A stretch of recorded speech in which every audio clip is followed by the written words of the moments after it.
live. There will be delay. I'm gonna wait for you guys to get in the room. I wish there was like music I can play or something. There will. Let me see if I can post this on Patreon. What's this? Oh, there will.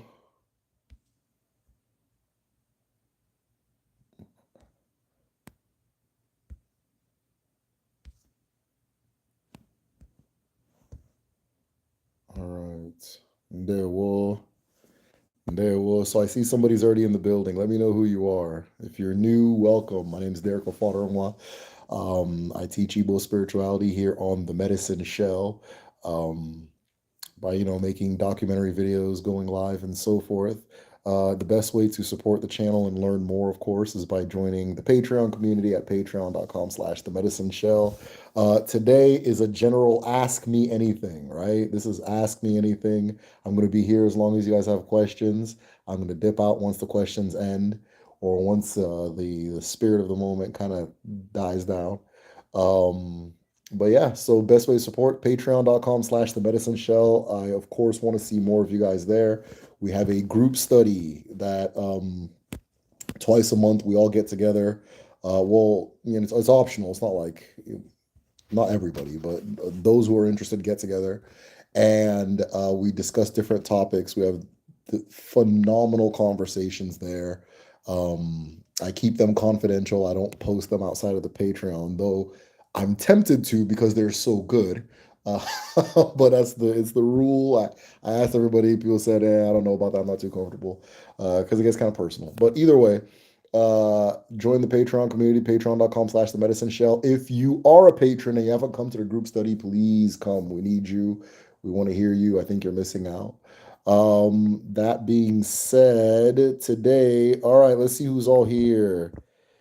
Zilly, I think Zilly, I don't know if I've seen your name here before. Well, Zilly's your first time. Um, Rashawn Fernandez, you're yeet. Okay, cool. Nigeria says Kedu. Kedu nwanne. Kedu. Hi. Nwa dibia aro binago. Kedu ka ide. Nigeria, I'm talking to you. SC. Udo. Zilly says she's new. Ndewo nwanne. Ndewo. Udodi. All right, once we get 10 people in here, I'm going to go ahead and start. I'm feeling way too comfortable, so I'm probably going to pop off today. If you guys watch boxing, they just had a match between Francis Ngannou and who's this Tyson Fury, and they robbed my boy Francis. They robbed him of a victory. He knocked the guy out. He dominated, and then they decided that Tyson Fury won in the end. So I've been talking about that. It's just this week. I'm going to message. He said, "Oh, never mind." Oh, I'm going to message Nigerius. I kind of don't understand the last sentence. You said this week I'm going to message. Maybe I asked you something. Rashawn says Francis is 100% robbed, 100% robbed. Once we get 10 people in here, guys, I'm going to go ahead and begin. Oh, well, never mind. Now, those of you who are in here, I see two people have hit the like button. You guys know what it is. You guys know what time it is. Go ahead and hit that like button. If you're in here, hit the like button. Those of you who are refusing to hit the like button, just go ahead and type in the comments what I did to you to become your enemy, how I offended you, right? That you're holding on to that little like button. Hit the like button. It is the easiest way to help the channel. Oh, yes, with the group study. Yes, on Patreon. Okay, Audemma. Yes. All right. So yes, back to the ball. Yeah, Francis 100% robbed. Yeah, he was robbed. If Francis were to have won, boxing would have ended that day. That'd be the end of boxing. So, because now you have to explain why a guy from MMA, came out, practiced for a few months, and beat your world champion, right? Now, if I were boxing, I would go ahead and have Francis win.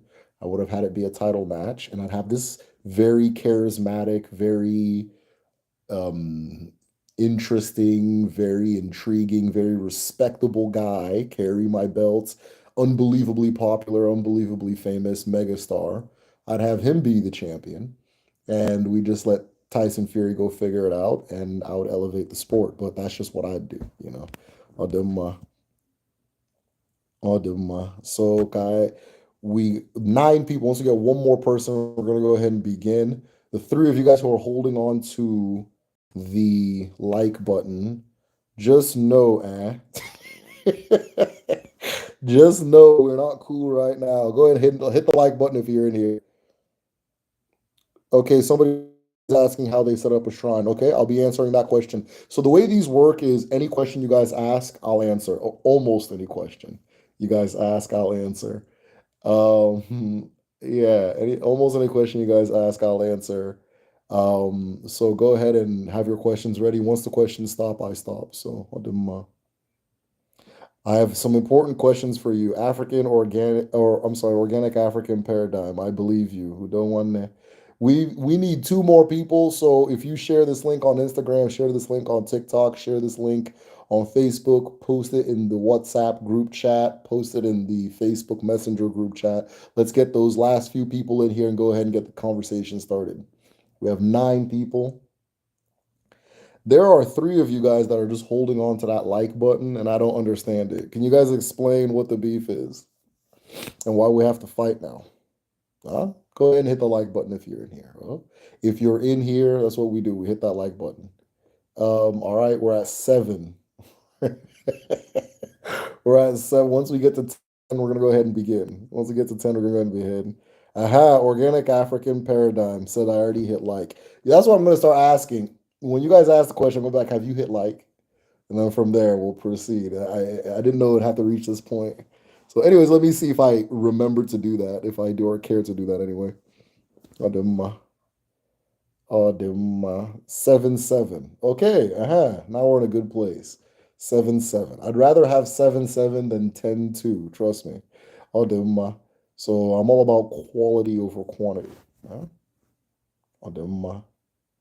Let's see here if we get one more person in here. We are at 9-7. I don't know who the 2 people that are holding on to the like button are, but whoever you are, what did we do to you? What's the problem? We need one more person in here, and we're going to go ahead and start. One more. Ademma. Ademma. 1 more. Funny enough, in this waiting, I just thought of the topic for the next group study on Patreon. I'm still thinking of how to frame it, but I just thought of one, so maybe the wait was necessary. We're at 7-7. I'm still waiting. All right, somebody goes. Zilly goes. I know nothing about Igbo spirituality, but an Iyanifa of Isise Yoruba tradition. So interested to learn. Cool. Zilly, are you? Your name makes me think you're Igbo. I could be wrong. Your name makes me think you're Igbo, but I could be wrong. We're now at 4. We're back up to 7. He said, all right, so there must have been a massive internet shortage somewhere. But either way, once we get to 10 people, we're going to go ahead and begin this discussion. If you know anybody who'd be interested in these topics, go ahead and send it to them. For those who are new, my name is Derek Ofadarumwa with The Medicine Show. I teach Igbo spirituality and cosmology here on The Medicine Show. Oh, Zilly's Black American. Oh, interesting. Super interesting. Okay. You're welcome, one Hudo. So we teach Igbo spirituality here on The Medicine Show, or I do anyways. If you haven't subscribed, go ahead and hit the subscribe button. We are having an Ask Me Anything live. Once we get 10 people in here, I go ahead and begin. It's funny because right when I start, all of a sudden the number starts going up past whatever limit we set it to. So for some reason, people are holding out. Maybe they're sad about the match. One of your videos, I heard you say basket of wisdom. Yes. Where did you get the exact word basket of wisdom? Okay, Adema. Did you make it up or is it core to Igbo culture? Okay, organic African paradigm. Once we get 10 people in here, I'm going to answer your question. That's a very good question. All right, it's a very, very good question. Adema. Very cool. So, man, you guys are ready to go. You guys are ready to go. There one. Uh, well, I'll wait a little bit more. You know what? I'm gonna give it about a minute, then we're gonna change the number we gotta hit. Okay. So, there one know everybody. Those of you, like I said, this is an ask me anything. You ask me your questions, I answer them. Once the questions run out, then I run out. So keep them coming and keep the conversation going. For those of you who are in here, like this video so that it shares it, recommends it to people who have similar interests to you. Also, share this in any group chat or anything that you might be involved in that's interested in topics like this. So, also, how did some of you guys find the channel? I'm actually seeing some new names. How did you guys find the medicine show? If most of you probably like a YouTube recommendation, right? How did you guys find the medicine show? I don't know if you guys are being shy or if my situation is frozen. So, all right. Father recommended. Oh, wow. Interesting. Interesting. That's probably the coolest answer I've heard in a while. So that's very good. I don't know what that was. So, Odemma, how did you guys find the medicine shells? The question I'm asking as we wait for the 10 people to arrive. I said in about a minute, I'll change the rule a minute ago. So we are going to change it to 9. If we get to 9 people, then I'll go ahead and start. Okay, I took one off. YouTube recommended it. Odemma. James Royal. Ndewo one. Ndewo. So once we get to 9 people, I'm going to go ahead and begin the Ask Me Anything. Oh, wow. I had a dream that led me here. Udo one there. Udo, Udo. Udo one there. I'm seeing a lot of new names. Ah, we've hit 9. Ise. All right, let's go ahead and begin. I don't have my phone stand, so I'm not going to hold it now, which doesn't matter. All right. Kaibido. For the individual asking about the basket of wisdom, that is what we are representing when we hold this tray. So I'm going to answer your question about the basket of wisdom, but just know it's related to this thing here, right? That I'm holding. Okay? All right. Kaibido. Okike keruwa. Alawala. Ala nne mmadụ na nne mmụọ. Ala na-enye ndụ. Na-enye nke ọma dị n'ụwa. Ọjị abịala. Eji m ọjị n'aka na-ekele ndị iche m. Nna ejike. Eji m obiọma na-ekele gị. Nna emena aha. Eji m obiọma na-ekele gị. Nna ukwu egbu. Eji m obiọma na-ekele gị. Nna ụfọdụrụ nwa. Eji m obiọma na-ekele gị. Eji m obiọma na-ekele ndị mbụ na ndị egede, ndị mmadụ na ndị mmụọ, na-ekele ụmụ aja na ụmụ kpakpando eluigwe, na-ekele ụmụ eke, ụmụ orie, ụmụ afọ na ụmụ nkwọ. Anyị bụ otu obi, anyị bụ otu aka, anyị bụ otu mmadụ na otu mmụọ ụwa. Ọ wụ otu ka anyị si abịa. Ọ wụ eji m aka ọcha na-ese.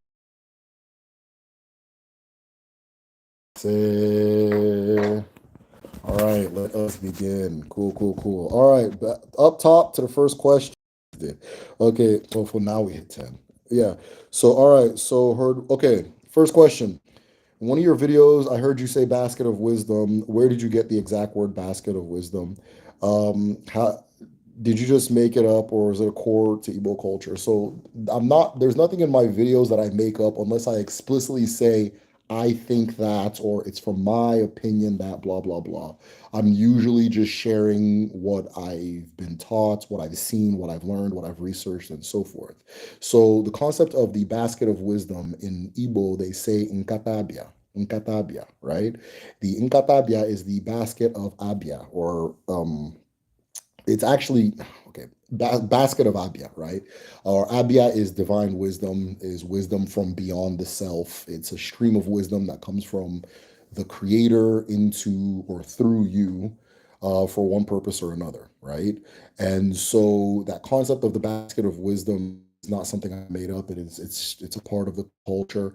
When you see depictions of Agon, right? Agon is the Abara that knows what Chuku knows, and Agon has the two heads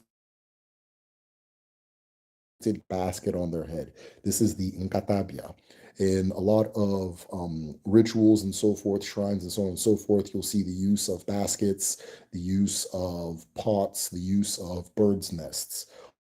All of these refer back to the same concept of the Nkatabia.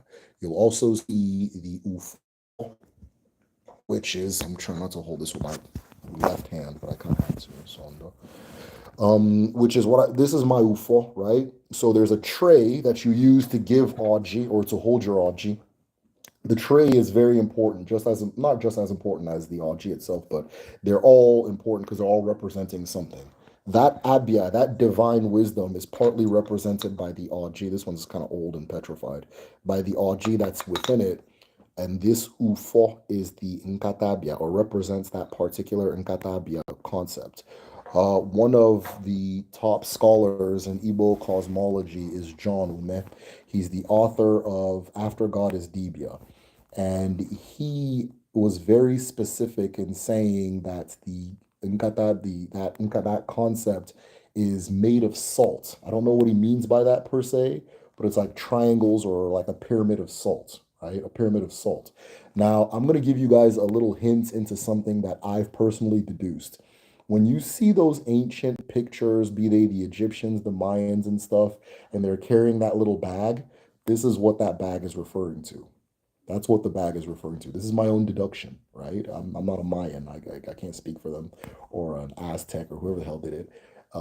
Sumerians, Egyptians, and that kind of thing. Because anytime you see those bags, you'll also see the concept, something representing like a divine presence, right? Whatever, however they represent the divine presence. So with the Egyptians, you'd see like the Ankh, right? Which is in Igbo culture, the Ofo. It's the same concept as the Ofo, which is a divine mandate, right? A divine mandate, or if you have the Ankh, that means you're walking um, with righteous authority, or like by God's permission, God's grace, God's will, that kind of thing is what you're doing, right? Also, God's wisdom, God's presence, a whole bunch of things, God's godliness, purity, that kind of thing. So you're going to see an Ankh floating around in the bag. You're going to see Aurora Mazda, right, in the bag. You're going to see all these different things in that bag, right? So that is the Nkatabia in Igbo culture. We use the tortoise shell to represent it. We use the UFO to represent it. We use the bird's nest to represent it. And sometimes you'll see like clay pots and so forth. But all of those things represent the same concept. It's not something that I personally came up with, the basket of wisdom, or Nkatabia in Igbo. So yeah, that's the answer to that. I hope it was adequate. Subscribe after watching the previous post, How God Was Created. Okay, cool. Very cool. I was referred by an Igbo lady I know. I've been following for over a year. I watch all the videos on them. Keep the questions coming, guys. Can you talk about Igbo numerology and Igbo spirituality, as well as more about what the rings in a tree stump represent? Oh, okay. Oh man, those two questions are super heavy. So numerology, right? So let me start from Afa. So the Indibo believe that the original ancestors, our very first original ancestors, were a group of people known as Umuoshi, right? Umuoshi were dwarfs or pygmies. They were or I don't know if they were, I mean, I don't know if they're the same people as the pygmies, but they were dwarfs nonetheless. They were dwarfs, and they're often depicted as dwarfs with dreadlocks.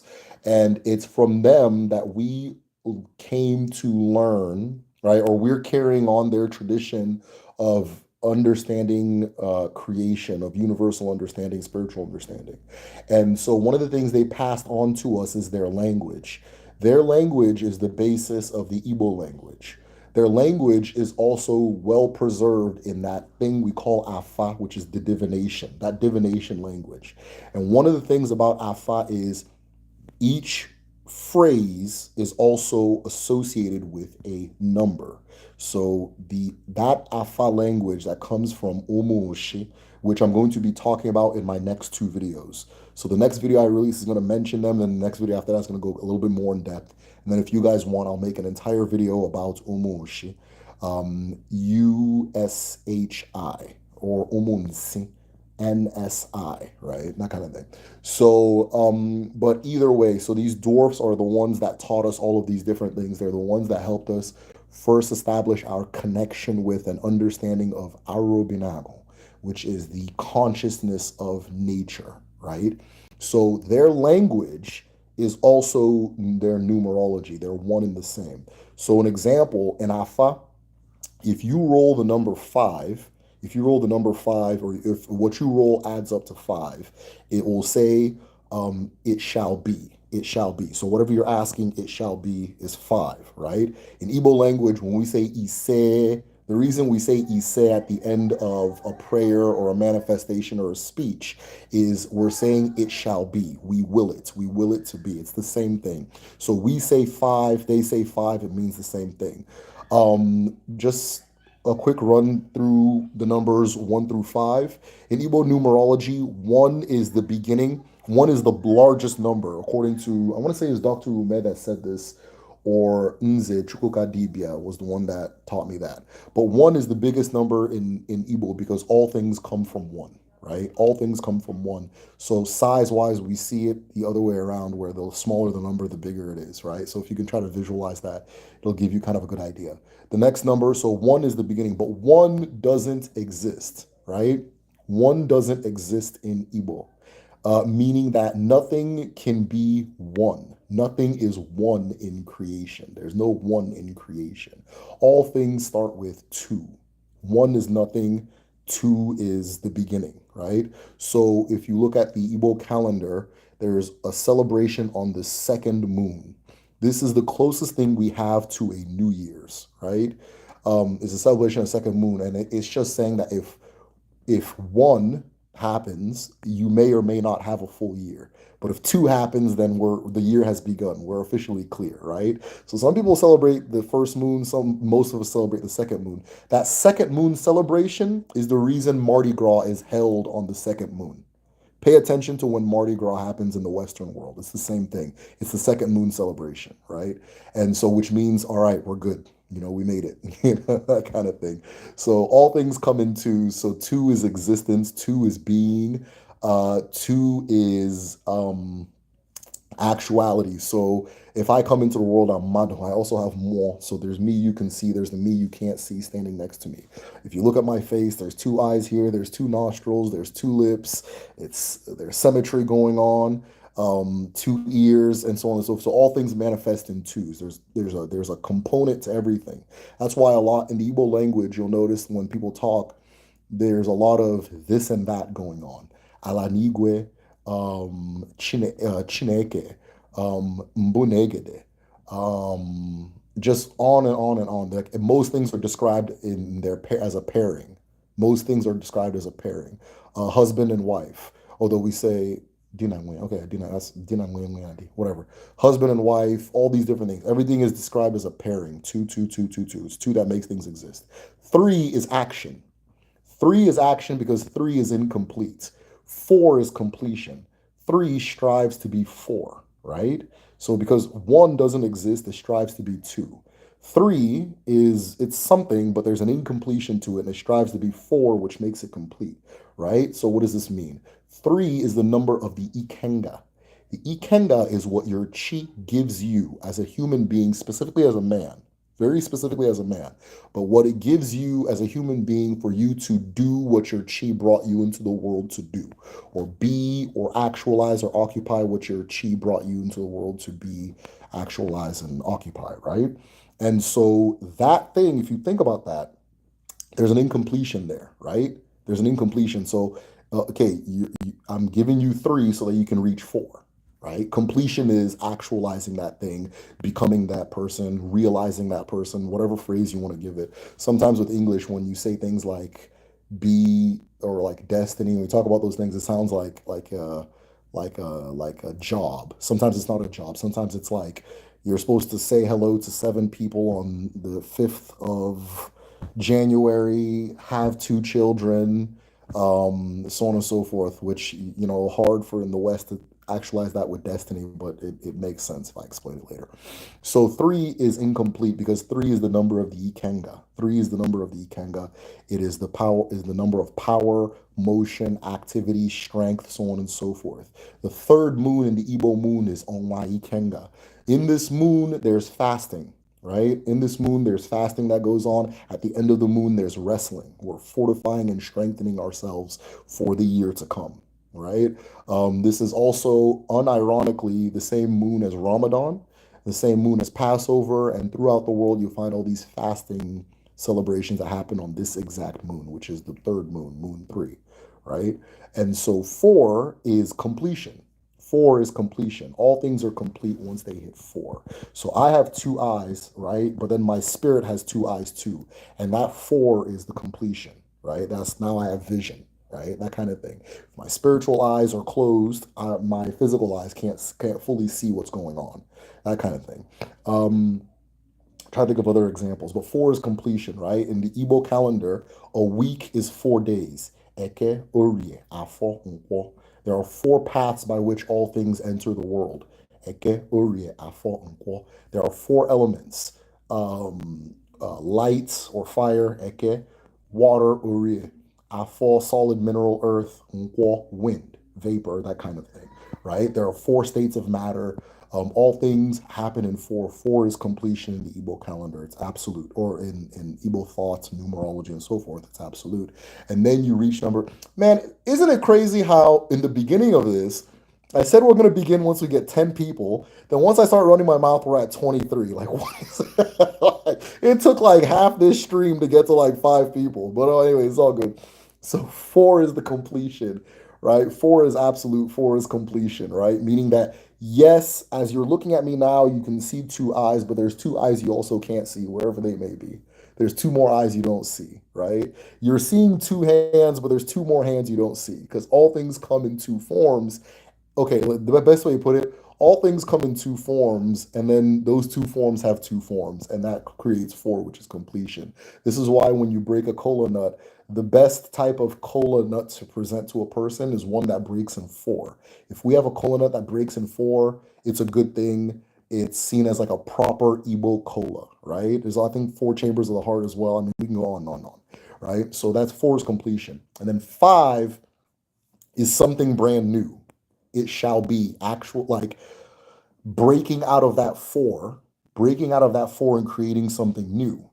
In one of the Igbo creation stories, which is Odachi Nebere, which the story I tell on the channel in my video How God Was Created, there is a Chuku builds in a 4-walled chamber, right? Or four-walled chamber, right? Eke Uri Afo Nkwo.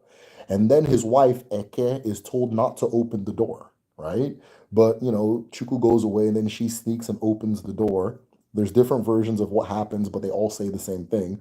One version says she opens the door and an explosion comes out, right? That's Ise, that's 5. That's 5. From that explosion, she shatters into a bunch of pieces, and this creates the universe. The shattered universe, right?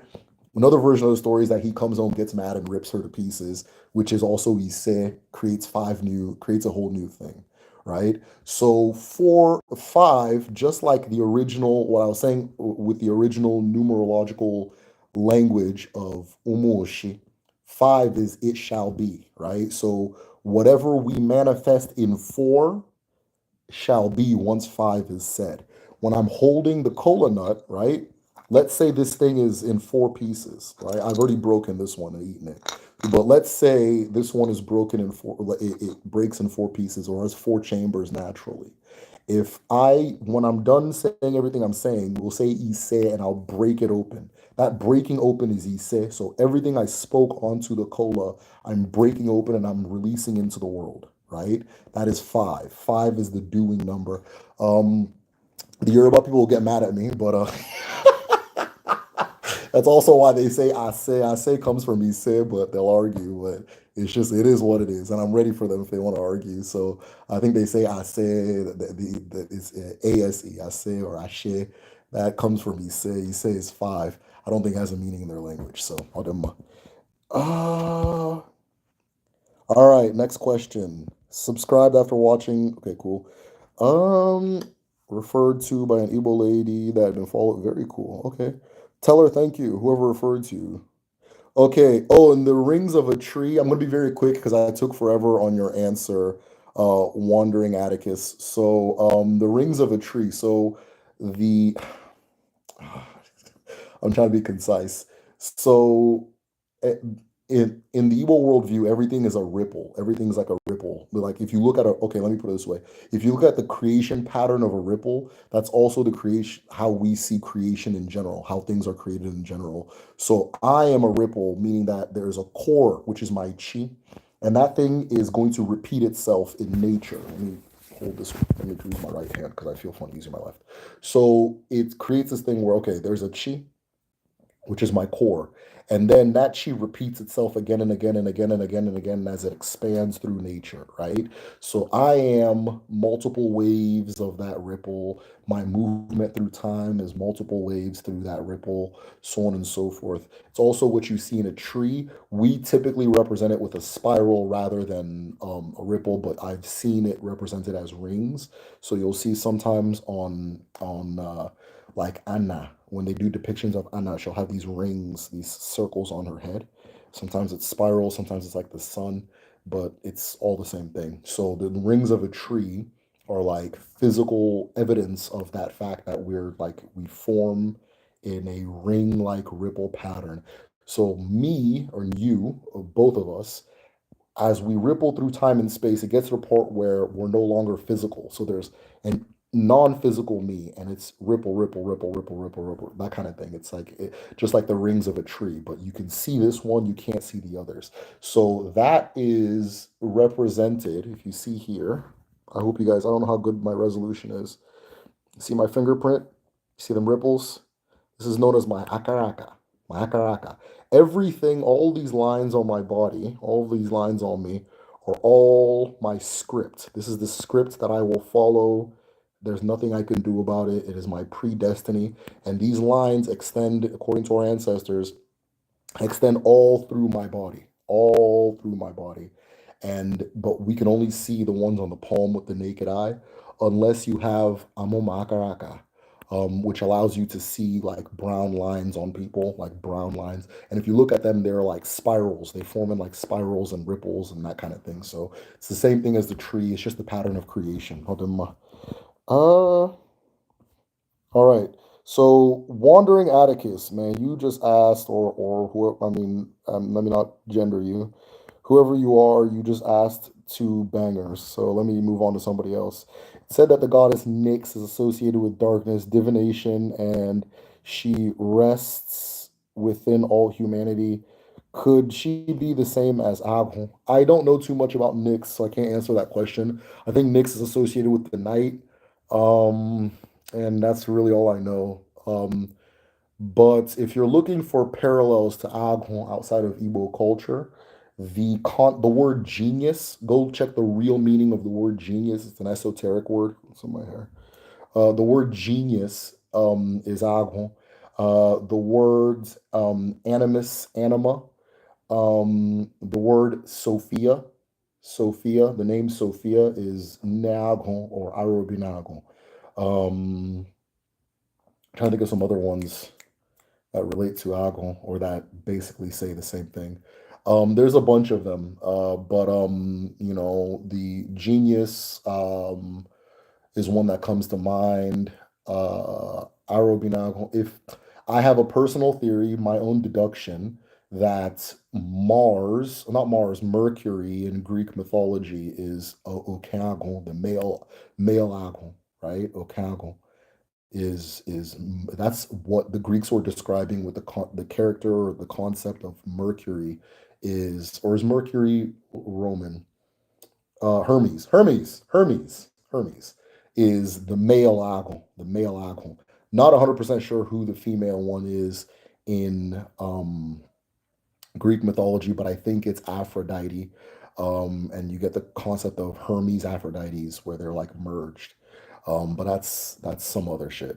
I could be wrong. This is my own deduction. I didn't. This is not something that Igbo people are sitting around talking about. So that's my own deduction. But I have every reason in the world to think I'm right. So we'll go ahead and take that. Uh, do the Igbo people themselves, being familiar ethnic origin with other tribes in Nigeria? Hold on. Do Igbo people themselves as being see themselves? Do Igbo people see themselves as being the similar ethnic origin, different tribes in Nigeria, like Efik and Ibibio, or completely separate? The historical fact is just about every group in southern Nigeria have the same origin. Um, and it's like completely obvious, like it's impossible to deny. The languages are very parallel and that kind of thing. But Igbo people see themselves as having a more common origin with like Efik, Ibibio, those people than they would other groups in Nigeria, which is why they use the term Biafran to say the we that have that particularly common origin, right? Um, but yeah, they do see themselves as having a common origin with a lot of them. But some people think they're from Israel. So everybody has their own take. It says, anybody else glitching? I might be glitching. Ndo. How many baskets of wisdom are there? Everybody has their own basket of wisdom. Everybody has their own nkatabia. Everybody has their own. So long as there is um everybody and everything has its own katabia. All right, if I'm glitching really bad, let me know, guys. I'm gonna just keep talking. I had seen on Instagram that you had a video called "How to Practice Odinani in Diaspora," but I can't find the video on your page. Very interested in information there. Yeah. I okay. So how to practice Odinani in Diaspora was a group study we did on Patreon. It was a group study we did on Patreon, and the replay should still be up. So if you're a patron, message me and I'll try to find the replay for you. But it's on Patreon. So I think in the post I had it that this is a Patreon group study. I used to post the group studies on Instagram and like YouTube and stuff. I'm probably gonna go back to doing that. But sometimes I think of the topic the same day. It's still a good ass discussion though. It doesn't mean anything. It's just when it comes to me when it comes to me. So it got harder to be consistent about that. But I think I'm gonna start like planning the conversations a little bit more so that I can let people know outside of Patreon what we're gonna talk about. But the that particular discussion was on Patreon, and I think the recording is still up. My daughter is the reason I watch you. Oh, dope! I'll do my coffee cake conversation. I like the name. Does Ugamu mean the age of black advancements? That's what my grand uncle told me. What's your take? It doesn't specifically mean that, but I know what he means. He's not wrong. He's not wrong. Um, your uncle's not wrong. It specifically means the age of the sun, but there was a lot going on in Africa at that time that would blow your mind. So I get why he'd call it that, right? Personal theory, I think. Well, let me not say that, but a lot of like the pyramid building and things like that, all over the world, was being done in that era. A lot of I'm trying to think of other examples. A lot of the sun worship cultures emerge in that time, right? And we're solar people. So yeah, I know why your uncle is saying that. But Ugamo specifically means the age of the sun. Now, Ndibo refer to themselves as the children of the rising sun or the children of the sun, Umuamu, right? That's who we are. And Ndibo, if you go in they refer to just about every black person as Igbo. So, how did our Igbo ancestors in strength? How do our Igbo ancestors strengthen their intuition? Oh, okay.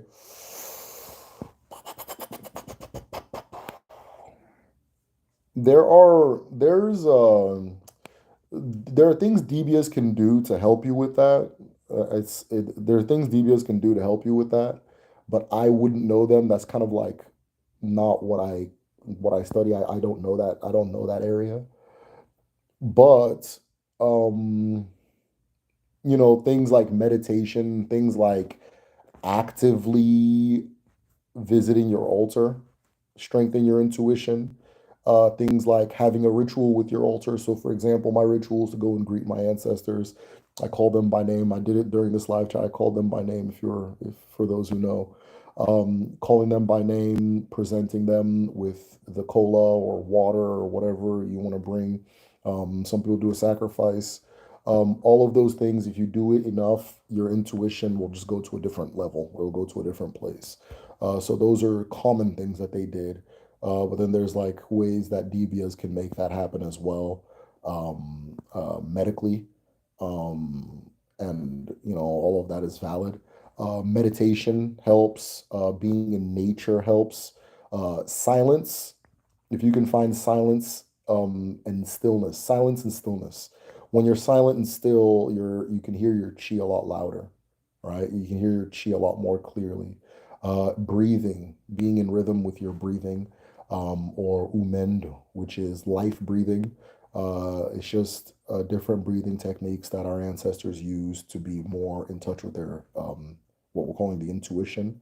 And then also dancing, right? Dancing is an unbelievably powerful thing.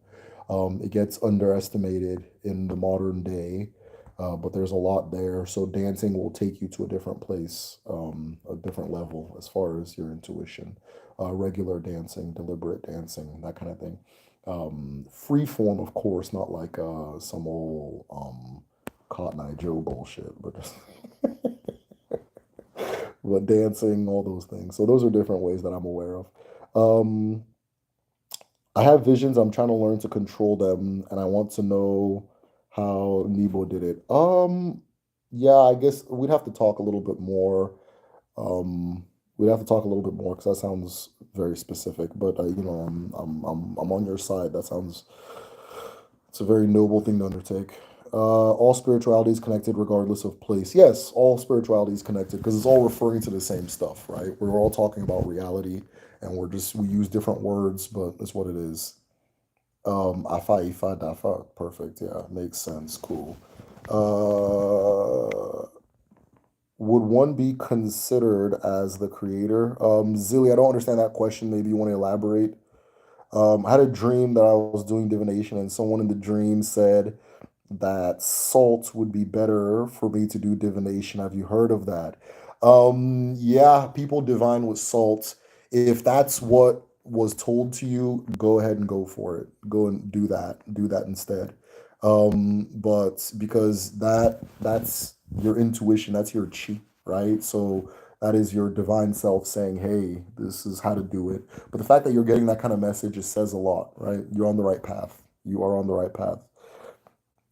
How can I learn ego more? Ah, that's intense. I can't give you a quick answer on that. Um, but ego more is learning how to release the self.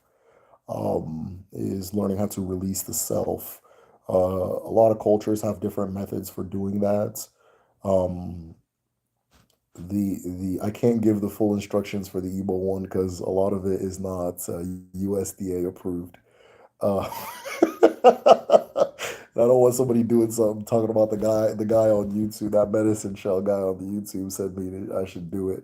But if you want to talk more about that in private, if you're a patron, we can do it one to one as far as how to do ego more, right? How to do ego more. Mike, I think is this Mike B? Uh, any news on the palm reader? Ah, man. No, no news on the palm reader, and I appreciate you for reminding me. Where does spirituality show up in the diaspora that you've seen? Everywhere. Where does Igbo spirituality appear? Everywhere. Everywhere. It's particularly strong in like hoodoo traditions, especially hoodoo traditions in like the Chesapeake region, Virginia, North Carolina, Maryland. a little bit Tennessee, just hoodoo in that area, traditions in that area, different traditions in that area. It appears the thing is, the, when you see it, you won't know that the thing being done is spiritual. You'll just think that's, oh, that's just what we do. That's everyday life, but that's the origin of it. And that's also how Igbo people understand it too. It's not like it's not gonna look out there, right? I see it in a lot of jazz music and a lot of blues music. But of course, you listen to jazz, you're thinking, oh, this is just music. But you gotta look at what the word jazz means. You understand? I see it as far as the diaspora goes. I see it in a lot of the like the black sorority and fraternity traditions, big time, right? I see both spirituality in like if we want to talk about the Caribbean in a lot in just different traditions, but Obe is big. I see a lot of it there. Not as much in like Santeria and all those ones, like the Cuban area, like ones. I don't see it as much there. But again, it's once you understand African spirituality, just know that we're all saying and doing the same thing. The reason that there's differences is just history and geography, right? But once you understand, it makes sense, right? So it's like you go to a club and everybody's dancing to the same song, but their bodies move slightly different based off of who they are. But if you follow the rhythm of their movements, you'll know, oh, if you can you can turn off, like, I don't know, if you were deaf and seen them, you know they're being all animated by the same spirit. That's how African spirituality works. Our bodies are moving different, but we're all dancing to the same tune. So sometimes I'll see something and I'm like, oh, this looks like an Igbo thing, and maybe it is, maybe it's not. But it looks like it to me. It could be something from the Ewe culture or something from somewhere in Cameroon, and they just happen to do the same thing we do too. So yeah, it's hard to call it. But then there's some like loudly Igbo things sometimes too, like in Haitian voodoo, they have the Igbo Loa, right? The Igbo Loa, and it's so funny. I had a good friend. I hope he's watching, or they. I hope they're watching, and he was explaining to me, or they were. I can't do that shit. I'll say he. He was explaining to me that the Igbo Loa, nobody deals with the Igbo Loa because they don't. It doesn't. They don't understand. Like it's picky, and they don't understand it. That it has to be fed separate from the other ones, and it has to be fed, and nobody knows what to feed it, and so on and so forth. And then they have this symbol for it, and I was looking at it, I was like, oh, the Igbo Loa is an nze, right? And so a person with an nze title can only eat with other nze. And if you're Haitian and you practice that, if you want to deal with the Igbo Loa, give it cola nuts. Give it cola nuts and you'll be fine. But it can only practice with other nze. And you have to, like, I get why it is the way it is. But a lot of Haitians say, or people that practice voodoo say that, oh, people don't deal with that one that much because they don't get it, right? It's kind of like it has to be in a separate room and all these different things. So, but I completely get it because I get what it's like. I get the spirit of that thing. So it's all over the place. You see it in different places. Sometimes it looks like what we would call mundane today. And yeah. YouTube isn't notifying some of us that you are going live. I don't know why. Yeah, YouTube is I think they're trying to reformat how they do things. I don't think it's anything like specific, like we don't want them listening to the medicine show, or maybe it is. Uh, but I think they're trying to reformat how they do things. And they're trying to focus on like shorts and things like that. So I don't know how to get because like even if I go to my recommendations page, I don't follow any of those channels. I don't follow any of the channels it recommends. Like it wants me to watch things that I don't even like. I don't even know how you connect me to this and whatsoever, but it'll like hammer me with it. So YouTube's all over the place right now. Just I don't know, get on Patreon. That's the safest one, right? Uh, what? What do you think about the Oni of Ife stating that Obatala was Igbo? I didn't know he said that. Those who understand Yoruba spirituality more than I do, who is Obatala and what role does Obatala play? Um, because I don't know how to answer that. But if they said he was Igbo, then so be it. Um, but that's funny. I'm sure I don't know how well that was taken. Is Igbo spirituality similar to the Yoruba Ifa tradition? I heard you state Afa. Igbo say all civilization comes from Ile Ife, Oshun State. Okay. Um, they're similar. Okay, like I said, just about every like African. When I say African, like I'm talking about a specific group of people. Because if you ask them other people, if they'll tell you they're not African. So when I say African, I mean the Africans. You know, but we're all saying and doing the same thing because we're all referring to the same thing, which is reality, right? We're not telling you like our beliefs. It's not like we think this is the way things are. Yeah. The reason it parallels so much is because we're all dancing to the same rhythm, the same tune, but our bodies might move different. We may put emphasis on different beats, right? In the Igbo tradition, the chi is central. It's more important, right? Than the abara, right? The abara is what a Yoruba person would call the orisha, but we'd also say arushi, right? So the orisha are not as important in the Igbo tradition on a personal level. They're usually for like community things, right? And even at that, they're not that important. Your chi is the most important. I think the Yoruba refer to the chi as the ori, and it's important, but it's not like the main focus. I don't know, that kind of thing. But then, like the way the Yoruba tradition, to my understanding, is practiced in diaspora is different from how it's practiced at home. Um, but everybody coming from Ile Ife, there we have gardening tools in Igbo land that are older than anything you'll find in Ile Ife. That's we don't we don't go for that one. The oldest evidence of human life in West Africa is in Igbo land, and it's a lot. Like it's a lot of this dense. It means a lot of people are living there, and it's accounted for culturally till this day, right?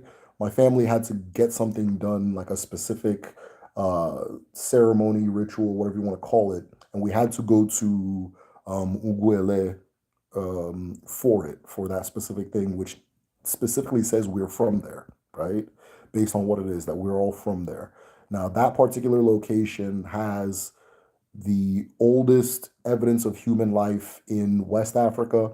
I want to say Africa in general, but I could be wrong. They may have found things like I'm not talking about like Lucy and them hominids and shit. I mean like human like create like things making things. It's like a bunch of like spears, but it's like thousands of them piled up, piled up, piled up, piled up. So, way older than anything in Ile Ife. And then after that, Leja is way older than anything in Ile Ife. And then after that, Igbo Ukwu is either the same age as Ile Ife or slightly older. But either way, Igbo people are older than Yoruba people. So that can't be true. Where does the word Awasi come from? That's a good question. Aru. So I say Aru in my dialect, but same thing anyway. Aru works, right? So we use Aru now to just say like abomination, but it really just means like works. Aru is similar, right? It just works. The source of works. Aru shibia, right? Where the works come from, right? Where works come from, that type of thing. So that's the origin. I've seen people try to do this like it means aru kushi, like where the aru stuff. That's not what it means. It means Irish, and it just means where works come from. Now, some Aru is bad, right? And so Aru gets used to say like abominations, but it doesn't mean the Irishi is abomination, right? That kind of thing. So Irishi, just where the works come from, right? But I could be wrong on that because it's a debate. People debate it, and there's a lot to point to the fact that the word needs a lot of thought because the whole southern Nigeria, you'll find several cultures that use a variation of Arushi, Arusha, Orisha, Urashi to refer to deities, right? To refer to what we call deities now. But I believe it means Arushi, where works come from, and I believe that that meaning also ties back to the deity thing, right? Cool. Source of works, source of powers, right? Source of powers. Cool. Love your chat. Thank you. I was recently watching an interview with a Dogon brother who said that the belief is the deities they venerate are what we call aliens. Oh, interesting. Do you know what other systems believe the same? No, I don't know anybody else that believes the same, but that's interesting. That's interesting. Ademma. So, um, why is Ikenga no longer a part of Ikenga is a huge part of the culture. It's still there. It's still there. You know, you guys have to stop taking like all these like Christians seriously. Like, if are you saying that like the Christians don't have Ikenga, then that's their problem. But if you go to like real, like you go to Pite Duce, like one of them guys, you know, or like a real Ndi Nwere Obodo, you understand? If you go to the real deal, they still have Ikenga. They still have their all four. They'd be crazy not to, right? Anybody that's taken seriously in Igbo land has all four, has Ikenga, all those things. They have it. You understand? Um, it's a lot of this. It's like class behavior. So the poorest people, it's about 50-50. They will or they won't. The people in the middle class, no. They're no, because they have something to prove. They're trying to prove something. But at the top, they all have it. Because they're inheriting things, you know, they're the top, you know, they're an oga because their father was and their grandfather and their grandfather and their grandmother, that kind of thing. So their understanding of these things is different than everybody else's. You understand? When the colonials came, they targeted the people we would now refer to as poor and the middle class, right? That's who they targeted. And so a lot of those people, the ones that, you know, they have a name since way back, they weren't really they weren't targets. That's why like you can like if you look at like the Obio Vonicha, you understand he's gonna have Ikenga, he's gonna have all four, he's gonna have all these different things. If you look at the people with like real traditional authority, they have it. It's the people in the middle, you know, the church people, they don't have.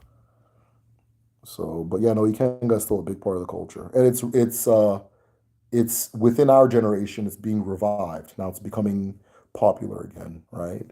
And that kind of thing. So, how does one set up an altar? Okay, I'll try to be quick. So you're referring, if you're trying to set up an altar, you are creating like a map of yourself. That's what an altar is. It's a map of you. It's a map of you, right? And so you're depicting all of the elements it takes to make you. Think of like one of them diagrams of like the solar system where it has the sun, then it has all the planets and so forth, right? In like order and all that. So, according to Ndibo, when you're depicting yourself, you're going to put something in the center that depicts you specifically. A lot of, not most, a lot of people will there put their Ikenga there. That's the Ikenga is me. I'm representing myself with the Ikenga. Okay, now panning out from the Ikenga, you're going to represent your ancestors. If you have an Ofo, you're going to have your Ofo there. And then some people have particular connections to certain Abara.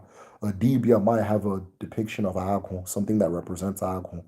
A um a judge or a warrior might have something that represents Amadioha or whatever their community uses to refer to Amadioha.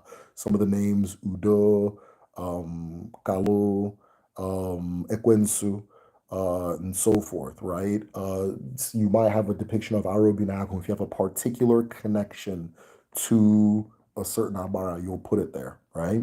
Then as you get to know yourself and you get to understand yourself and you get to learn who you are, you change the arrangements and so forth. Your chi will tell you how to put up an altar, but just know that what you're depicting is you, right? So I just gave a very quick, basic breakdown of how to do the thing. Um, I have a document if you're a patron, message me. I have a document that kind of breaks down piece by piece how to set up an altar, and it's very simple, right? But you're depicting you, and the things you're going to depict are all these different things that I refer to yourself, right, which is central, your ancestors. And when I say your ancestors, I mean you will sound Nigerian, I mean you will the ancestors whose names you know, right? Now you might have something that represents like Eke Orie Afo Nkwo. And that, when you put that there, it's going to represent fire, water, earth, and wind, but it also represents all of the ancestors whose names you don't know. So if you have a lot of ancestors, which we all do, whose names you don't know, you're going to have something that represents Eke Orie Afo Nkwo. It can be three pots. It can be, or I'm sorry, four pots. It can be four stones. It can just be four anything. I would recommend like something with like a vessel, right? Because they are women, they're feminine. So Eke Uri Afonkwo, the market days are not like the ants, all of your ancestors. And then you depict the ancestors whose names you know. You depict any abara that's important to you. I have an agon. I have a depiction of agon, right? And I refer to it as agone demendinkuzi, or the agon who is the keeper of the teacher, right? I see myself as a teacher. I see myself as being gifted with the ability to teach, and therefore I venerate that particular ability as being a part of my algon, right? My algon gives me that ability. If my algon leaves me, I'll lose that. I'm not going to have that power. It's not coming from me, right? It's coming from my algon, right? There's an ilu that says where you see excellence, you see algon. So whatever it is that makes you excellent, it's algon that gives it.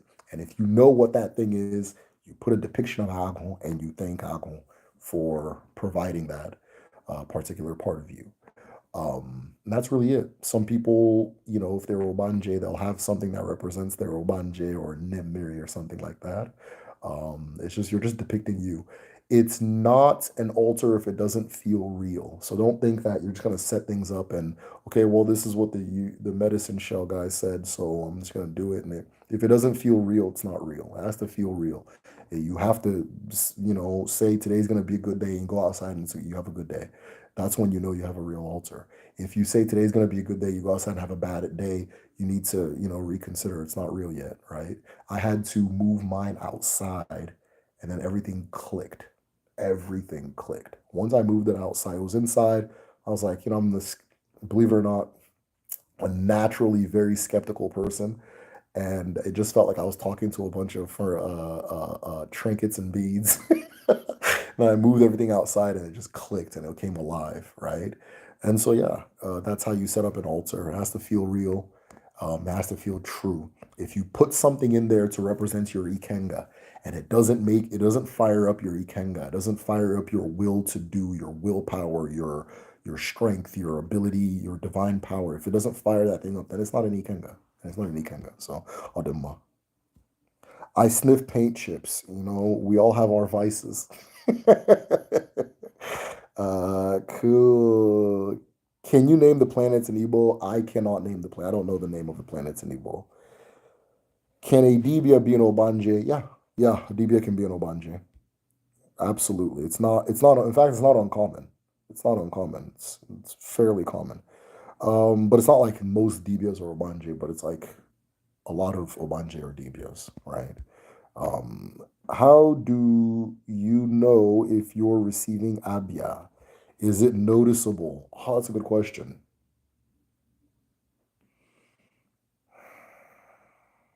I don't have an answer to that. I don't have an answer to that. Sometimes I like personal experience. Sometimes I'll realize things and I can't I can't tell people where it came from. Because the answer is Abu, right? The answer is Abia. It's like a download, right? And it's like almost like a revelation. Like it just goes boom, and it has no source. It didn't come from you. Weren't like there was no little thought process that got you there. It's just click. This is that. Oh, really? I didn't know that. That kind of thing. And then I'll find ways to I'll find like ways to confirm and make sure it's real and all that stuff, so that when I communicate it, I can then defend it if I need to defend it. But I think in like what in U.S. Western culture, people call it downloads, right? Sometimes you're just all of a sudden you just know something, right? And you don't know how you came to know it, but you just know it. Um, sometimes you realize things on a level that doesn't really have a precedent. And then some people hear it as direct voices. It is hard for me to give a concrete answer. I know that the experience for me, just like sometimes, like a lot of times, I'll like just realize something. Usually pertaining to like my work and what I do, like with Igbo spirituality, things like that. I'll realize something, and then I have to like talk to people to like confirm and see if it's real, like that kind of thing. And I'm batting 100 right now, so I'll do my. How can someone learn directly from a dibia? This is a really good question. So I used to have an in-house dibia, or two things. So I used to have an in-house dibia, and I've actually decided what I'm going to do is I'm looking at bringing back that, because a lot of people are asking for things that pertain to a dibia. So I will have somebody that you can talk to directly on Patreon very soon. But spoiler alert, I haven't officially announced it yet. We're going to be opening like with Kedu. I didn't. Kedu is my Igbo language school. It's www.kedu.me. But I wanted the Igbo language to be the foundation, and I actually wanted to add different things. Right. I want it to be it's a university. Right. And so the next class I'm going to be opening is going to be on all on traditional medicine. So if you want to learn directly from a Debia, we're actually getting that ready right now. I'm currently talking to somebody, and he's awesome. Just the coolest dude. Like he's awesome. So we're getting that ready right now. I'm going to be announcing it very, very soon. And then you can sign up from there and learn directly from a Debia. And then I'll also be having the in-house Debia and so forth. So I'll do my thanks for all the free info you provide. Oh, appreciate it. Appreciate it. When one keeps seeing repetition of numbers in the clock, what does that mean? Um, Edward Chikadivia. Repetition, I don't know. Uh, what does it mean to you is the best answer. I don't have anything specific to say about it. It is important though, so keep note of it. Anything you're seeing it for a reason. But I can't say specifically, oh, it means this, or oh, it specifically means that. So there's somebody that was doing like a live stream on TikTok, and she's an African spirituality practitioner. And anytime somebody would bring up something, just the most random, you'd be like, "Oh, it means you have a spirit." It's just like all these like super heavy diagnoses and things like that. So I can't tell you because I don't know your situation, but I can tell you that you're seeing it for a reason. Just keep note of it and continue walking on the path that makes sense. Hoodoo, we call everything the left hand work, right? We call traditional. Okay, here we go. So somebody asked earlier where I see like Igbo spirituality in the diaspora, and so what I'm reading here is in Hoodoo we call everything left hand work. In Igbo spirituality, anything spiritual is left hand work, right? Akebe. Ebe is ghost, the ghost hand, the spirit hand, right? So, what you call it? Traditional doctors are two-headed doctors. Agon, two-headed. Adibia is a two-headed doctor. Exactly. Even the spirit of the two-headed doctor is connected to the serpent. Exactly. All right. So perfect. So yeah, I see the hoodoo is very particularly Igbo, and then you see little Igbo things here and there in different traditions. Obe is also very Igbo, and so forth. So where that's what I would say. Haitian voodoo and Loa shows up strong and covers all the tribes in Africa. Yeah, Haitian voodoo is beautiful. Exactly. What does Walaka mean? Walaka, I don't know. Waraka. Yeah, I don't know what that means. If you can give me context as to where it was used. Despite having an Igbo language school, I'm about intermediate as far as Igbo goes. And that's why I'm not the teacher. I'm typing a lot, but I have to make sure my Patreon is paid. I still have access to the page. Okay, cool. Is Igbo very different from voodoo? Okay, is Igbo different from voodoo? I like that you called it Igbo. Is Igbo very different from voodoo? Um, and very different from Ma'at, all that. Are there similarities with other? Yeah. So with African spiritual systems, you're going to see more similarity than difference. It's usually the differences you'll see are where people place the emphasis. The people will place emphasis on different parts because of who they are, right? So for example, now, Igbo people are very, we believe in the idea of individual success, not necessarily individualism, but individual achieving your destiny is very important to us. Achieving your destiny is your individual destiny is very important to an Igbo person. It's why you're here on earth. For that reason, our emphasis is going to be more on things that point in that direction. Okay, so the chi is very important to us. The abara or the Arishi, which we'd call the Orisha in maybe the Yoruba tradition, which most people are familiar with, are not as emphasized, right? We emphasize more on masquerades than other traditions do, right? So a lot of African cultures, they'll have like four masquerades apiece, and every Igbo village will have like five masquerades apiece. Like it's very dense diversity of it. So more focus on more, we focus on the chi more, we focus on things pertaining to like destiny and like your ability to like actualize life and do and succeed and grow. Those are where we place the emphasis. There's not as much emphasis on like really, I think the yeah, I think the Abara kind of not being the main thing is the main thing. But you'll now go to like the Dogon culture where the sky is very important for them. So it's the same thing we're doing, but they're now emphasizing on the sky more. They can probably tell you things about the sky that other cultures can't, right? You'll go to like I'll say like the Ijaw culture. They have a very strong emphasis on water because they live on top of water. So everything about for them is water, water, water. They're going to tell you, they're going to emphasize on that element more. When you understand Igbo spirituality, you kind of you'll understand why it's so customizable throughout Africa. So, for example, my community emphasizes on water because the river Njaba is the owner of the land we live on.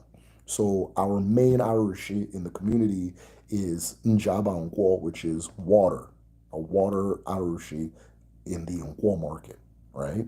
And so, but you go to another community and maybe the river isn't the main thing in their community, it's not the owner of the land, they're going to emphasize on Anna, right? Now, it doesn't mean we have two different belief systems. It just means the emphasis is different because of where we're at, who we are, and so on and so forth, right? Um, what was I going to say? Yeah, so just different places will have different emphases, but the algorithm is the same. So again, the best examples, like from in my head, it might not be a good example for you guys, is if you go to a club and you see everybody dancing, but like maybe you're deaf, you can't hear anything. Well, there's a way you can see everybody's dancing to the same rhythm, right? There's a way you can see that everybody's dancing to the same rhythm, and you can kind of maybe predict the nature of that rhythm. But everybody's body movements is going to be unique to them, right? But the rhythm that they're dancing to is the same. The rhythm that we as African people all over the continent are dancing to is the rhythm of nature and reality. Nature and reality, right? We're not just sitting there thinking, okay, I think that there's a thing called a hako and it has two heads and whoa, you understand? Somebody experienced these things and then they proved it. And then somebody else experienced it and they proved it. And somebody else experienced it and they proved it. And after a while, you just say, okay, that's just what it is, right? That's just what it is. Okay. Like with Dibias, a Dibia is as good as their reputation. So if a Dibia who's particularly sought after is somebody who says, I can do this thing and they do it and it works and they prove it every single time, this Dibia then becomes very popular. The Arushi in Igbo land that are particularly popular are the ones that work. Anybody can set up an Arushi, but there are certain ones that everybody goes to because they know that the people who hold this Arushi say that it does this, this, this, and that. And when people go there, it does it. If it doesn't work, you don't have to like go there. There's no you don't have to, there's no thing that's like, okay, it's Sunday, let's all go to the Arushi, right? Or there's no, okay, I don't really want to go to the Arushi. No, you got to strengthen your faith, my brother. You got to go. If it doesn't work, it doesn't work. If it works, you go. So there's a lot of Irish that people just left alone because it didn't work, right? People talk about like I'll use a community like during the Biafra War, the community, the Oguta community. I can't remember. I do remember the name, but I don't want to say it wrong. So they're the Irish of the lake there, right? The Irish of the lake there is still visited very actively till this day. During the Biafra War, the Nigerians were trying to invade by way of the lake. They went to the Irish and they said, help us fight these people. And the story is all of their boats began to sink. All of the ferries that they tried to use to cross the lake began to sink right then and right there. So by showing that it works, it gets more press, right? People believe in it more. If it doesn't work, people don't go. There's an ilu. Ilu is a proverb, right, or a wise saying, and the ilu says, "The python, or not the python, the viper who fails to show his teeth will be used by children to tie firewood." So imagine you have a snake and it doesn't show you what it takes to make it a snake. It doesn't show you its power. Eventually, it's going to be so disrespected that little kids will say, "Hey, I found a rope on the ground," and they'll use it to tie bundles of firewood, right? So there's also another ilu that says, an Arishi that fails to do, or let me put it this way, an Arishi that fails to, how do you say it? Okay, there's two ways of saying it. The first way is an Irishi that proves itself too arrogant should be used as firewood, right? So I brought this Irishi into my house to do XYZ, and it's now acting arrogant. It's demanding too. Yeah, yeah, yeah. All right, I'm going to use it as firewood, right? There's another one about same thing, but an Irishi that fails, or an Ikenga that fails to an Ikenga that fails to do what an Ikenga does should be used as firewood. Same one, different phrases, right? So the reason I'm saying all these things is the reason you get all these variances in Africa is different things have worked for different people, but we're all dancing to the rhythm of what works and what is real. What works and what is real. What works and what is real. Reality.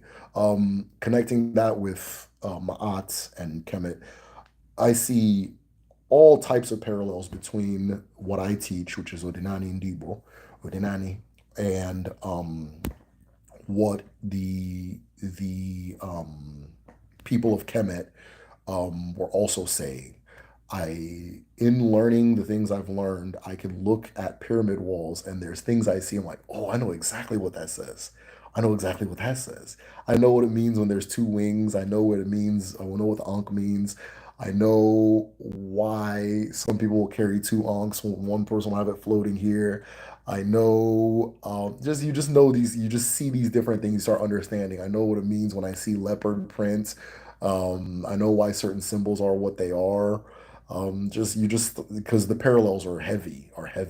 One of the interesting parallels between the Igbo tradition and the Kemetic tradition is the concept of the Ankh and the concept of the Ofo.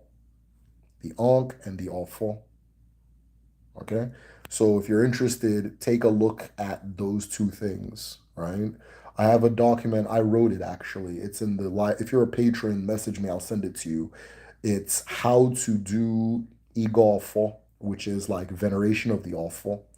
And it's very similar to I think it's the 48 laws of Ma'at. I know what's going on in the 48 laws of Ma'at. It's not what people think it is, right? It's not these are the rules of Kemet.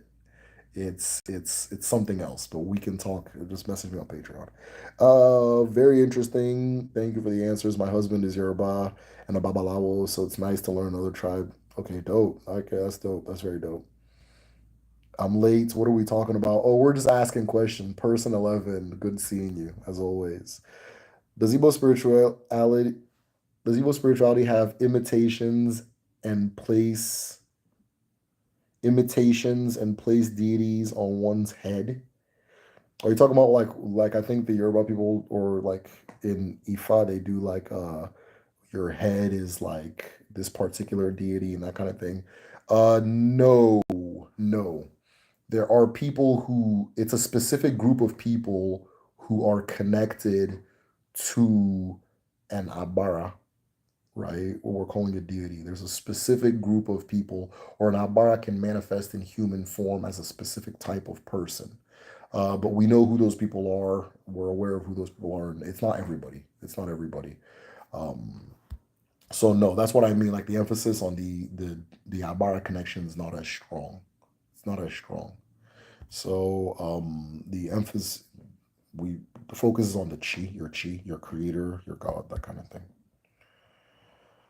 Can you quickly go over Ezumezu Agun? Ezumezu Agun is the total and complete Agun. Now, earlier I told you guys in Igbo numerology, 4 is completion, right? And so Agun has 2 heads. But if you understand Igbo numerology, you'll actually know that Agun doesn't have 2 heads. Agun has 4 heads because all things with 2 heads actually have 4 heads. So Ezumezu Agun is the complete Agun. It has 4 heads. It is the Agun, like they're only a super debia, right? Like can touch you and heal you level debia is referred to as an ezumezu or like that kind of thing. Some abara or ezumezu, right? They call them ezumezu more. So some of them are all seeing, all knowing. Agun is one of them. Anyanwu is another one of them. There are particular ones that are ezumezu. I'll do a video on ezumezu eventually. But ezumezu means total and complete, total and complete, all seeing, all knowing, total and complete. And so something that has ezumezu is depicted as having 4 heads, right? 4 heads, which means, completion. All right. I feel like I need an Ikenga. So I'm trying to get it.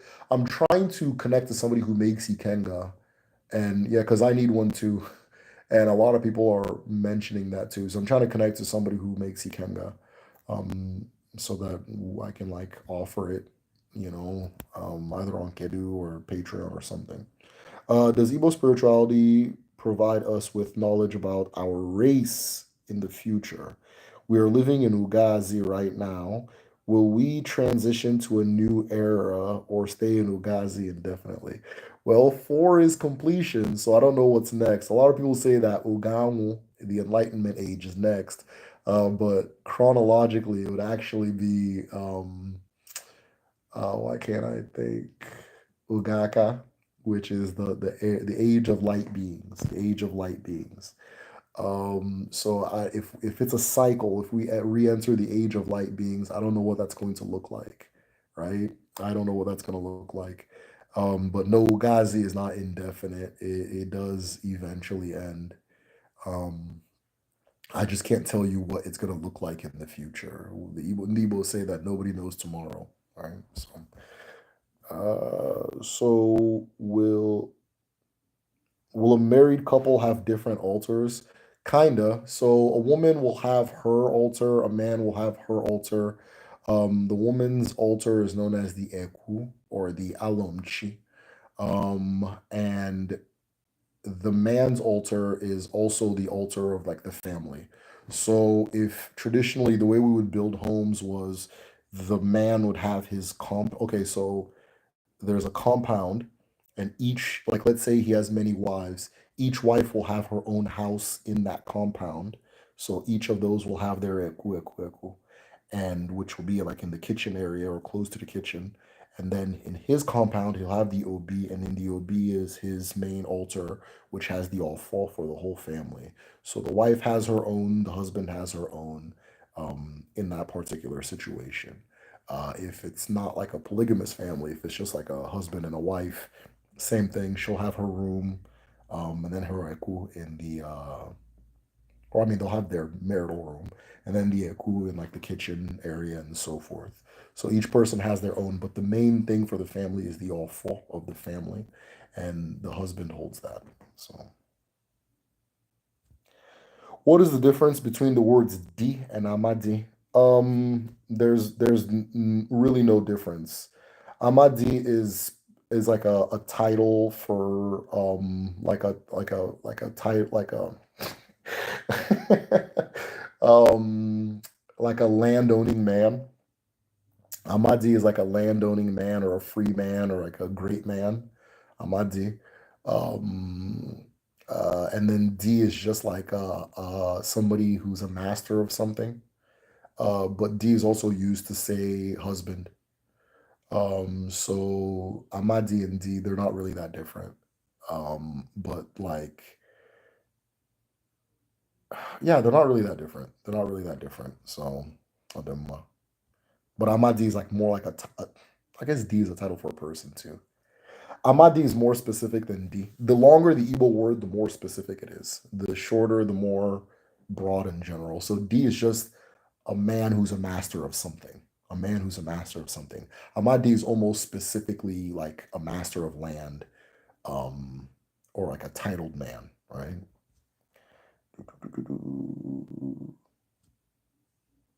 Not many devias. Amazing new. Okay, cool. Yeah, yeah. So I'm trying to make devias because the you guys are killing me with the devia requests, and I want to make sure because it's an intimate thing, and like I don't want it to get out of hand. I don't want that kind of thing, and so I have to be really careful. And it's not like it's 100% not even the devia's faults.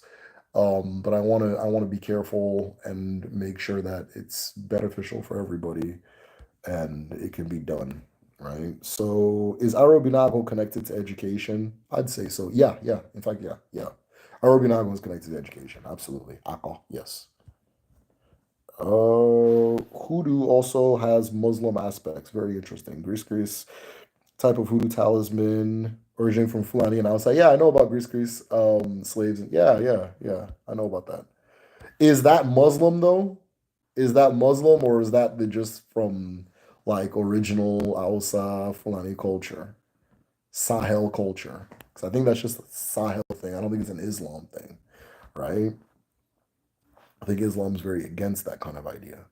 I don't know if you answered the last question. Can my ancestral altar be the same space as my chi altar? Yeah, yeah, yeah. Mine are the same. It's the same. It's the same thing. It's the same thing. So your ancestors are you. You are your ancestors. You're one and the same. You're a continuation of a wave that began with your ancestors. So if you're depicting yourself at your chi altar, your ancestors should be present there. Yeah, it's the same thing. Some people have them separate, but it's not. It doesn't matter. Most people have it as the same. So when you're putting an altar together, you're saying it's a statement. You're saying something. So if you're conscious about what you're saying, then you don't really need instruction on how to put it together, right? So you're saying this is me. This is me. That's what you're saying. This is me. This is all. These are all the elements it took to create me. This is everything it took to make me exist. This is everything that sustains me and keeps me going. And every morning I'm gonna wake up and give it thanks and say thank you to all of you, right? That kind of thing. Thank you to the water. Thank you to the air. Thank you to the sky. Thank you to all that. So if you understand that that's what you're doing, then you can be creative. Pyrokinesis demo. People practice Naigong. I don't know what that is. The ability to send your chi into someone's meridian system to heal them. If okay, so if it's a Chinese concept, I've noticed that the Chinese, I think it's Kui or Chi. I think the Kui or Chi is closer to Ikenga than the Igbo Chi, right?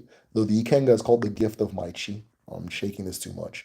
The Ikenga is called the gift of my chi. So Kui, if it's the Chinese thing you're talking about, that is more related to the Ikenga. So you're not really sending your chi into somebody, you're sending your Ikenga, which is the energy or the power of your chi.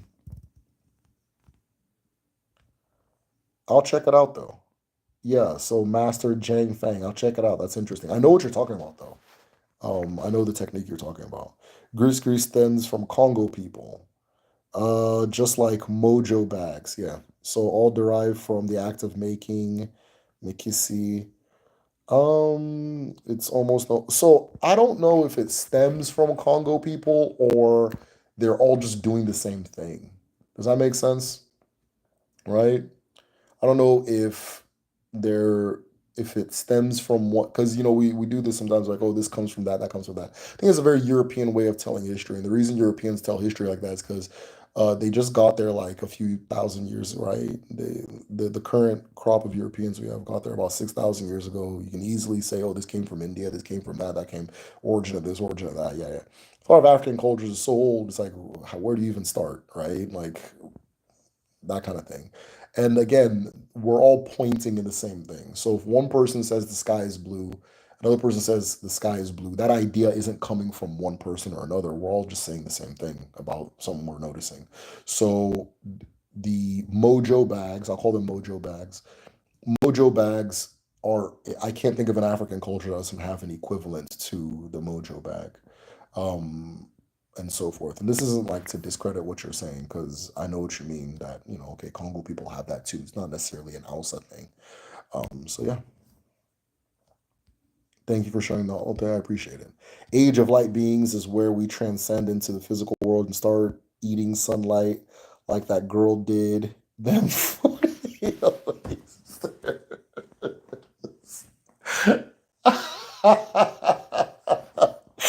Ah, there's no Muslim aspects of hoodoo, another person says. Okay. Somebody else says exactly.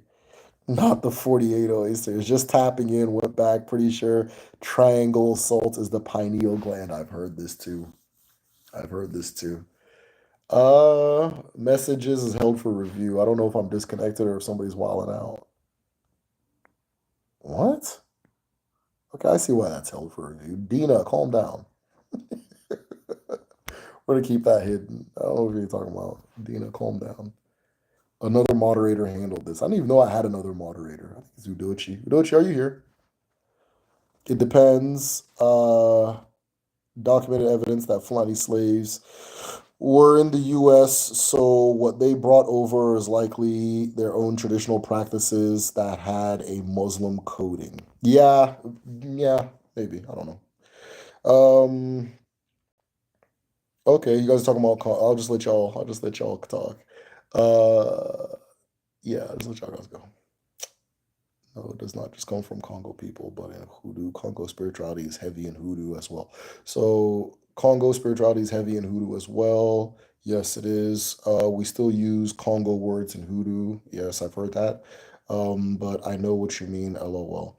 The one of the last ships to so after slavery was made illegal, they were still bringing slave ships over here. They were sneaking people in, and so forth. And one of the last ones to be caught was filled with Igbo and Congolese people. Um, and they ordered that those people be sent to Liberia, and the courts, said that the shit was illegal and they should be sent to Liberia. So, yeah. Somebody else says there's no Muslim influence in hoodoo, period. Okay. Oh, goddamn. Sounds like someone struck a nerve. All right. Oh, never mind.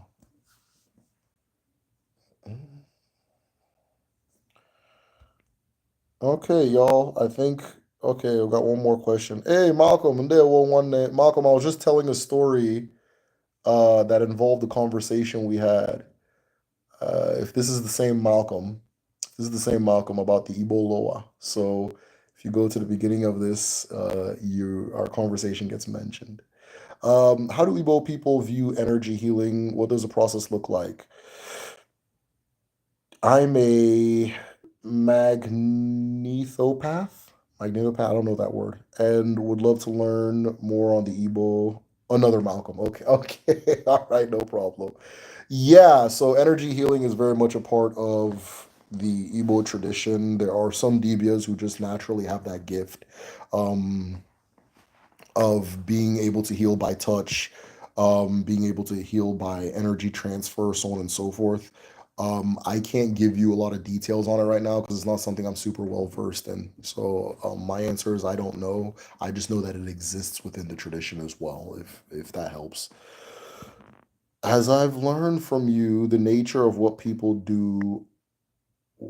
Okay, as I've learned from you, the nature of what people do will always be morphed to adapt to the land which they find themselves. Odinala. Exactly. Yeah, exactly. Is Arobinago connected to education? I already answered that one. Yes, Arobinago is connected to education. That transfer of earthly wisdom. Yeah. Transfer of earthly wisdom. Ako, ako, ako binago. Derek, is Uche the wisdom provided by Okago? Yes, yes, yes, yes. Think of Okago almost as your receiver for that kind of wisdom, and your Arobinago or your Nago as the receiver for that type of wisdom. But yes, Uche is connected to Okago. So with people who have Igbo lineage, how do they tap into follow spiritually as a diaspora person? Because many AAs jump to follow Ifa Yoruba tradition. Yeah.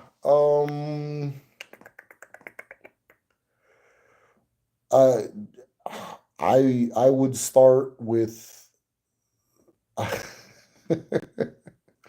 I would start with learning the names of your ancestors. After learning the names of your ancestors, I would learn how to break a kola, do a kola nut breaking ceremony. After learning the kola nut breaking ceremony, I would then set up your altar and begin to greet your ancestors in the morning when you can and you're able to, or you're able and when you're able and willing. That's the best way to say it.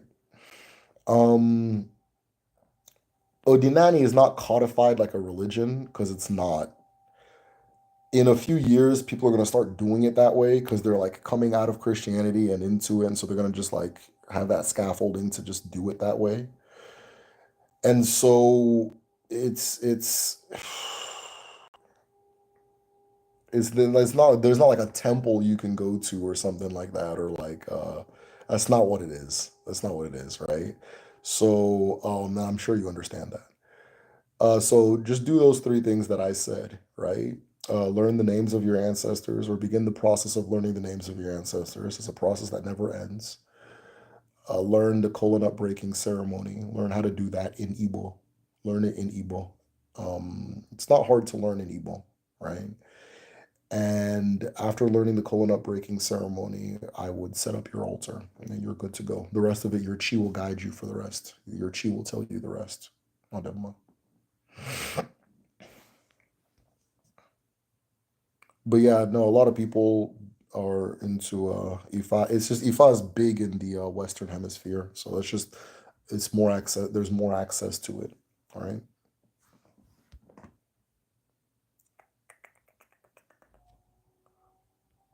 Okay, guys. I think you guys are done with your questions. It looks like it. I'm gonna do a countdown. See if we can get any more. 10-second countdown. 10, 9, 8. Oh, I got another one. Okay, same. Just curious because people are more powerful when they find their root tradition. Yes, I believe that too. But yes, everything starts with your Egun ancestors. Blessings to you. Ademma. Cool, cool, cool. You know what's funny? I didn't realize, and this is how it's even hard to call it Igbo spirituality, right? But I didn't realize. Okay, let me put it this way. I grew up around all these things I talk about, but it's so subtle that you wouldn't know until you stop and think, oh, that's why we do that, or oh, that's what that is, right? And so it's not, if you're practicing Igbo spirituality, you're not going to like go too far outside of yourself, if that makes sense, right? You're not going to go too far outside of yourself. You'll just have paradigm shifts about certain things, right? So some of the paradigm shifts that I've had is realizing the personhood of everything, the personhood of the earth, the personhood of the sky, and then affording those different elements the respect that I would afford a person, right? So if a river gives me water, I'll thank that river. If if my wife gives me a cup of water, I'll thank her, right? That's just what it is. It's like a paradigm shift. But you wouldn't, like, for example, now, like, you're Black American. Black Americans still pour libations. And it's just a normal part of just life. It's not like, okay, I'm going to do spirituality now, right? But then one day you stop and think, oh, that's what that is. That's from Africa. Oh, that's a tradition. Oh, okay. Oh, that's why we do that, right? Just little things like that, right? Some of you guys might have grandmothers who will cook something and then throw a little piece of that thing over her shoulder. That's an Igbo tradition, right? And so those little things, you'll see them, right? You'll see them throughout just living or like prayer closets, right? prayer closet, it's an altar. That's what it is, right? It's an obi, right? And so it's subtle. You're probably already living the tradition. I think one thing this channel can help someone do is be more aware of what they're seeing and doing, right? And then, advance their practice or advance what they're doing. But it's very subtle. It's not like a big like, and it's gonna become that because that's just what's more marketable. But it's not like a big ass, dramatic ass, like you don't have to like start wearing crazy shit and you know what I mean. So right on the exactly prayer closet. You already know. So some of you will have that one Bible that they pass down the family from generation to generation to generation. That's what your family substituted their all fall for. All right. So Zilly, my spiritual journey through Odinai has taught me that there's only one spirituality on the planet. The plot thickens. Garrett Stroud, I hope I'm saying that right, is a very wise individual. All right. If the longer the word, okay, moral, moral. Oh man, Morocco is specifically a root that carries medicine, a medicine carrying root, right? So it's not just the roots. It's like a root you can use for medicine, right? But yeah. But root is specific now. Oghl. Now, if I take that word oghl, that oghl is any. In fact, my next video is on oghl. Oghl is any solution. That's how vague it gets. Any solution. Any solution is oghl, right? Any science is oghl. Any medicine is oghl. Any application of human creativity towards natural principles is oghl. So oghl is specific. But if I add more oghl, oh, medicinal root. See? I'll do my. So, all right, guys. I think we're all questioned out. It's always a blast doing these things. Sometimes I don't have like a specific thing I want to talk about, so I'll just do an ask me or ask a question, or I'll be like that kind of thing. Um, and I'm glad that it works. I'm glad that you guys are cool with just me answering questions. So I think I'll just keep it that way. That being said, everybody, absolute best way. I want to see you guys on Patreon. I want to see you guys in the group study. I want to see what you guys think about the different topics we talk about. I want you guys to share your different schools of thought and knowledge. In the group study, we have people who studied Ifa, we have people who study the Kemetic traditions, we have people who studied hoodoo and practice, we have people who do just all these different things. We have people who are Muslim. We had one guy that was like, sure. We had one Christian guy. You know how Christians be awkward as fuck. We had one Christian guy that just kept being contrary at one point, but he left. I think he was coming to convert people.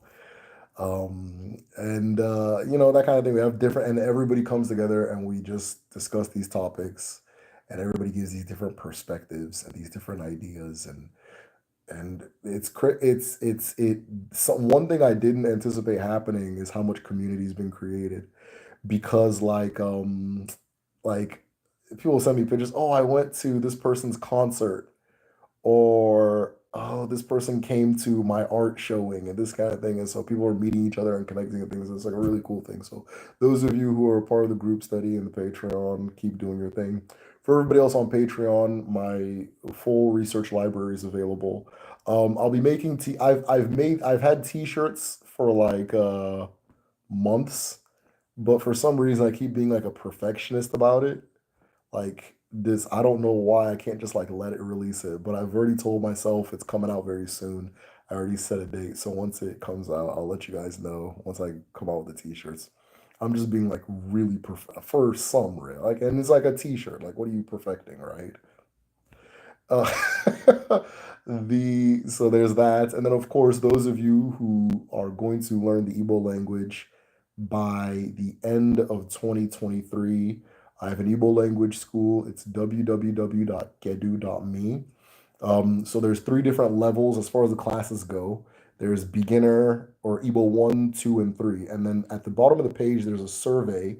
You can answer the questions and it will tell you what level you're supposed to be at. So some of you speak Igbo, like myself. I speak Igbo, but I have like a heavy American accent, and my vocabulary is not that wide, right?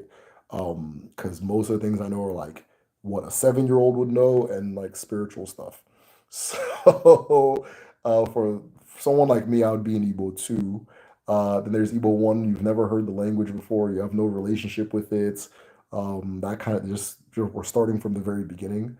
So what happens in Kedu is you get like a coach. So this is somebody who's in Nigeria right now, who you guys just talk on the phone and you practice speaking Igbo with. You can make all the mistakes you need to, mispronounce things. You're not going to be judged or ridiculed or laughed at.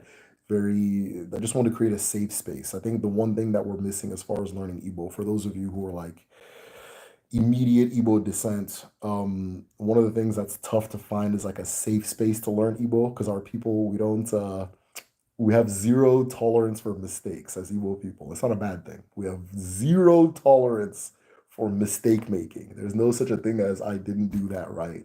You did it right. Otherwise, why the hell did you even do it, right? So creating a safe space is necessary for learning the language, which is what Kedu is. Then, of course, there's the classes which walk you through the language piece by piece until you can speak.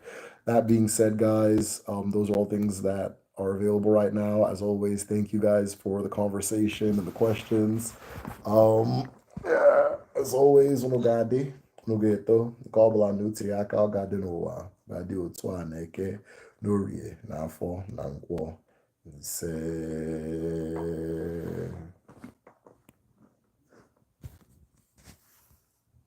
I'm gonna take my time to shut this off because I don't know what you guys are talking about here. I want to read these things.